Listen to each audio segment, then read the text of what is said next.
مجلس یقیناً بابرکت مجلس ہے، اور اس مجلس میں جن جن لوگوں کو دامے درمے قدمے سکھنے کسی بھی اعتبار سے خدمت کی ہے، اللہ رب العزت ان کی خدمتوں کو قبول فرمائے، ان کی محنتوں کو اپنی بارگاہ میں قبول فرمائے اور اس کا بہترین ذریعہ عطا فرمائے، اور امام حسین کے صدقے میں مولا کریم ہم سب کو زندہ رکھے، اور امام حسین کے ہی محبت میں ہم سب کو موت آئے۔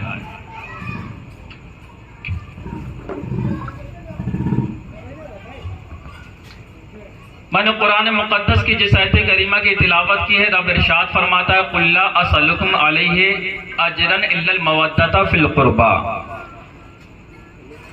اللہ رب العزت اپنے محبوب سے کہتا ہے، قل اے محبوب آپ فرما دیں، لا أَسْأَلُكُمْ عَلَيْهِ أَجْرًا إِلَّا الْمَوَدَّةَ فِي الْقُرْبَى۔ اے محبوب آپ لوگوں سے فرما دیں کہ میں آپ سے کسی چیز کا سوال نہیں کرتا، مطالبہ نہیں کرتا۔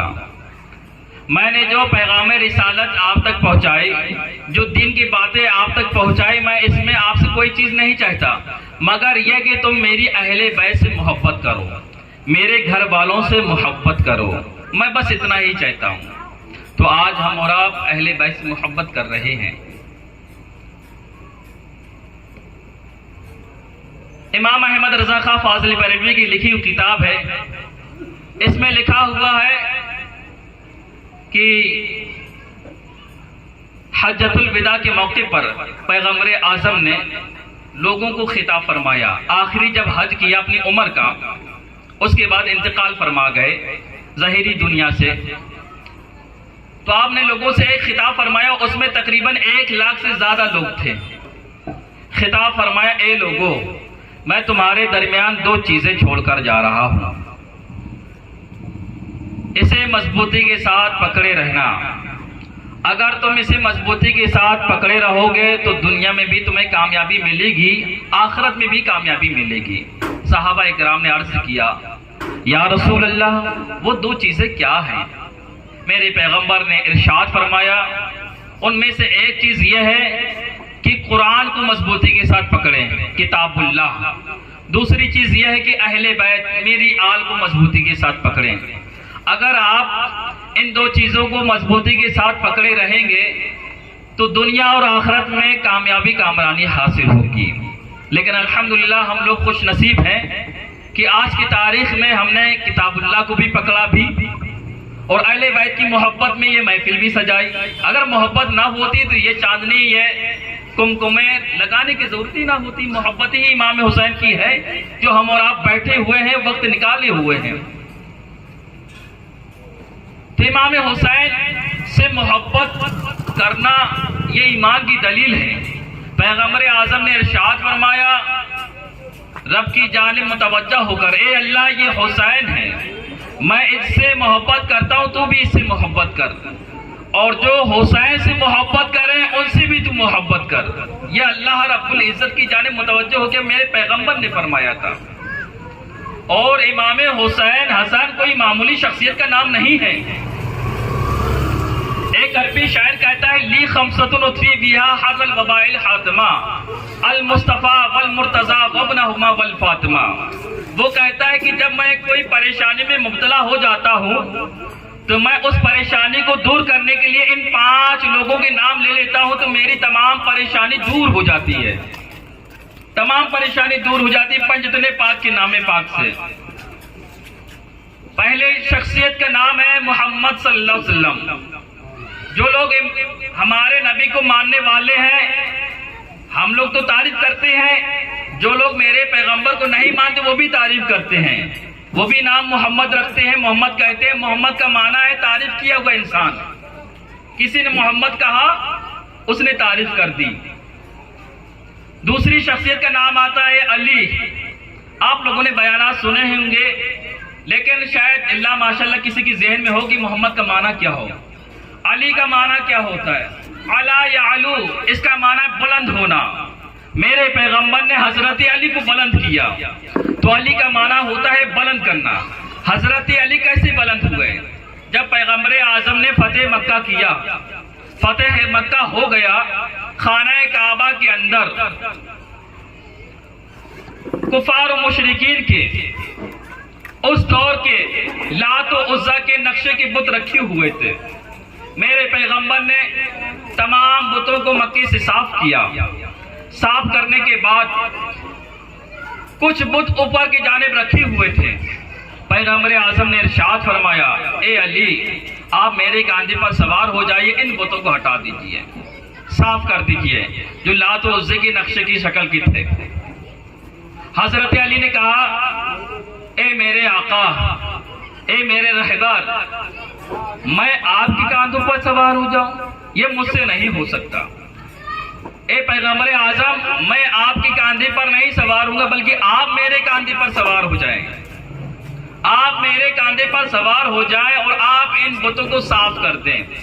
پیغمبر اعظم نے کیا ارشاد فرمایا اے علی تم میرے نبوت کا ایک بال برداشت نہیں کر سکتے, ایک بال کا بوجھ نہیں اٹھا سکتے, تو لہذا میں تمہارے کاندھے پر نہیں بلکہ تم میرے کاندھے پر سوار ہو جاؤ. پہلے علی بلند نہیں تھے, بلندی کے معنی بتا رہے ہیں. یہ بخاری شریف کی حدیث پاک ہے, صحیح حدیث اور صحیح سند کے ساتھ موجود ہے. حضرت علی کو میرے پیغمبر نے جب کاندھے پر بیٹھایا, کھڑا کیا اپنے کاندھے پر, حضرت علی رسول اعظم کے کاندھے پر ہیں, بتوں کو صاف کر رہی ہیں. میرے پیغمبر نے ارشاد فرمایا اے علی کیسا محسوس کر رہے ہو, کیسا لگ رہا ہے تم میرے کاندھے پر آج جو کھڑے ہو آپ کو کیسا لگ رہا ہے؟ حضرت علی نے عرض کیا حضور اے میرے پیغمبر یا رسول اللہ, کھڑا ہو مکے میں یہیں سے عرش اعظم نظر آ رہا ہے. حضرت علی پیغمبر اعظم کے کاندھے پر ہیں. پیغمبر نے ارشاد فرمایا اے علی کیسا محسوس کر رہے ہو, کیسا لگ رہا ہے, آپ کی سچویشن کیسی ہے؟ حضرت علی نے عرض کیا یا رسول اللہ کھڑا ہوں مکے میں یہیں سے عرش اعظم نظر آ رہا ہے. تو یہ میرے پیغمبر کی عظمت ہے. اور حضرت علی نے میرے پیغمبر کے کاندھے پر ایک مرتبہ سوار ہوئے تو عرش اعظم کا مشاہدہ کیا, ان کی پاور اور طاقت اتنی بلند ہو گئی. اور میرے پیغمبر نے امام حسین کو بچپنے سے جب تک کہ 8 سال کے نہیں ہو گئے تو ہمیشہ کاندھے پر اٹھا کر رکھا. تو ایک مرتبہ حضرت علی کو ایک مرتبہ اٹھا کر رکھا, ان کی بلندی اتنی اعلیٰ ہو گئی, اتنی اعلیٰ ہو گئی کہ حضرت علی کی تمام لوگوں کے دلوں کے محبوب بن گئے ہیں. اور امام حسین کو پیغمبر نے ایک مرتبہ نہیں بلکہ سینکڑوں مرتبہ اپنے کاندھے پر بیٹھایا اور حضرت امام حسین کو کھلایا. تو امام حسین کی پاور اور طاقت کا عالم کتنا بلند ہوگا. تو میرے محترم یہ پیغمبر کی تعریف اور توصیف تھی جو حضرت علی کو بلند کر دیا. علی کا معنی ہوتا ہے بلند, محمد کا معنی ہوتا ہے تعریف کیا ہوا انسان, ہے نا. محمد کا معنی تعریف کیا ہوا انسان. اس کے بعد پنجتن پاک میں ہمارے نبی محمد آ گئے. جو لوگ علم میں پنجہ لگاتے ہیں وہ پنجتن پاک کی نسبت ہوتی ہے. تو پہلے محمد صلی اللہ علیہ وسلم آ گئے, پھر حضرت علی. محمد کا معنی تعریف کیا ہوا انسان, حضرت علی علی معنی بلند ہونا. پھر اس کے بعد آتا فاطمہ, فاطمہ یفتمو, دو چھڑائی ہوئی عورت, دو چھڑانے والی عورت, اس کا معنی یہ ہوتا ہے. اس کے بعد ہوتا ہے حسن اور حسین. حسن کا معنی آپ لوگ تو جانتے ہیں کیونکہ آپ لوگ ماشاءاللہ بڑی ہی خوش اخلاق, عقل و خرد, دانشور آدمی ہیں. حسن اور حسین کے معنی تو جانتے ہیں کیونکہ آپ لوگ برسہ برس سے یہ تعظیم و تکریم کرتے آ رہے ہیں. حسن اور حسین کا معنی خوبصورتی ہوتا ہے, خوبصورت. تو جس ہم حسن اور حسین سے محبت کرتے ہیں تو ان کے ایک ایک چیز میں ہماری نظر ہونی چاہیے. اگر ہم پیغمبر اعظم کا کلمہ پڑھتے ہیں, کوئی انسان کہہ دے کہ محمد کو آپ مانتے ہیں, محمد کا معنی ہی کیا ہوتا ہے, تو ہم کیا جواب دیں گے؟ ہم جب سنیں گے تبھی تو جواب دیں گے. صرف مدرسے میں بیٹھ کر تعلیم حاصل کرنے سے ہی تعلیم نہیں ملتی ہے, بلکہ آپ کہیں پر بھی نشستیں یا اجتماع ہو وہاں پر کچھ بیانات سن لیں, اسے بھی تعلیم حاصل کیا جا سکتا ہے, اسے بھی درسگاہ کہتے ہیں. تو آج جو ہم لوگ بیٹھے ہیں تو یہ سیکھ رہے ہیں اور سکھا رہے ہیں. محمد کا معنی تعریف کیا ہوا انسان, علی کا معنی بلند, فاطمہ کا معنی دو چھڑانے والی عورت, دو چھڑائی ہوئی عورت, اور حسن حسین کا معنی خوبصورت. حسن و حسین کے آمد سے پہلے, پیدا ہونے سے پہلے یہ نام آدم علیہ السلام سے لے کر ہمارے نبی تک امام حسین کے زمانے تک کسی کے نام نہیں رکھے گئے, بلکہ یہ نام جنتی ہے. اللہ کے نبی نے ارشاد فرمایا الحسن والحسین اسمان اہل الجنہ، حسن اور حسین جنتی دو نام ہیں، یہ جنت سے آئے تھے۔ حسن اور حسین جنتی دو نام ہیں، ان کے دوسرے نام سریانی زبان میں کہتے ہیں شبیر و شبر۔ شبر کہتے ہیں امام حسن کو، شبیر کہتے ہیں امام حسین کو، یہ سریانی زبان میں ہے۔ اور شبیر و شبر نام حضرت ہارون علیہ السلام کے دو بیٹے تھے، ان کے نام تھے۔ ایک روایت میں یہ بھی آتا ہے کہ شبیر و شبر ہارون علیہ السلام کے بیٹوں کے نام ہیں، ان کے ہم نام میں عربی زبان میں امام حسن اور حسین ہو گئے۔ میرے پیغمبر نے ارشاد فرمایا، مشکات شریف کی حدیث پاک ہے، کتاب موجود ہے، پیغمبر نے ارشاد فرمایا الحسن والحسین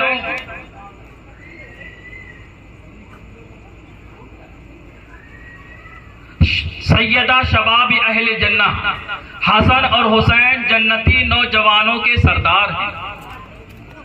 ان کا مرتبہ کتنا بلند بالا ہے۔ تو امام حسن کی مجلسیں ایسی نہیں رچائی جا رہی ہیں۔ مشکات شریف کی اسی کے آگے ایک اور حدیث پاک ہے، ان الحسن والحسین ہما ریحانی من الدنیا، حسن اور حسین دنیاوی دو پھول ہیں۔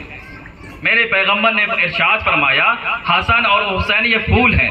جب میرے پیغمبر کہیں سے آیا کرتے تھے تو امام حسین کو سونگھا کرتے تھے، اور پھول سونگھے جاتے ہیں، خوشبودار ہوتے ہیں۔ تبھی تو اعلیٰ حضرت امام احمد رضا خان فاضل بریلوی نے فرمایا تھا، کیا بات رضا اس چمنستان کرم کی، زہرا ہے کلی جس میں حسن اور حسین پھول ہیں۔ شاعر کہتا ہے کہ حسین ابن علی کیا کو کیا بناتے ہیں، بلا کی خاک کو خاک شفا بناتے ہیں۔ حسین والے الگ ہیں یزید والوں سے، یہ حر بناتے ہیں، وہ حرملہ بناتے ہیں۔ حضرت حر رضی اللہ تعالیٰ عنہ یہ وہ شخص ہیں جو یزید کے فوج میں تھے، آخری ایام میں یزید کی فوج سے نکل کر تنے تنہا امام حسین کے ساتھ شامل ہو گئے تھے۔ تو امام حسین یہ حر بناتے ہیں، وہ حرملہ بناتے ہیں، حملہ کرنے والے۔ حرملہ اسی کے جنگ میں شریک تھا۔